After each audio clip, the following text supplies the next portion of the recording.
സുന്ദര, ഞാനൊരു കാര്യം ചോദിച്ചാ നീ സത്യസന്ധമായേ മറുപടി പറയാവൂ. ഉണ്ണികൃഷ്ണ, നിന്നോട് ഞാൻ എന്തെങ്കിലും നുണ പറഞ്ഞിട്ടുണ്ടാ ഉണ്ണികൃഷ്ണ? നീ അതൊക്കെ അവിടെ നിർത്തിയേ. എടാ, ഒരു ബാങ്ക് തൊഴിലാളിയുടെ മകളെ ഒരു ബസ് മുതലാളി കല്യാണം കഴിക്കുന്നതിനെ കുറിച്ച് എന്താണ് നിന്റെ അഭിപ്രായം?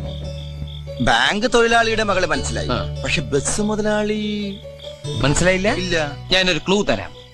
അമ്പാടിയിലുണ്ട്, കൈലാസത്തിലില്ല. അമ്പാടിയിലുണ്ട്, കൈലാസത്തിലില്ല. Beef fry. Beef fry Ambadi ഹോട്ടലിലുണ്ട്, കൈലാസ് ഹോട്ടലിലില്ല. അത് വെയിറ്റ് ചെയ്യുന്നല്ലേ? അപ്പൊ അതൊന്നുമല്ല. ആലിലയിൽ കിടക്കും പുഴു. പാമ്പിന്റെ മുകളിൽ ഇങ്ങനെ നൃത്തമാടും. നീല നിറത്തിലുള്ള വേണ്ട വേണ്ട, എല്ലാം മാക്കി. വെണ്ണ കട്ടു തിന്നുന്നവൻ. പ്രസിഡന്റ്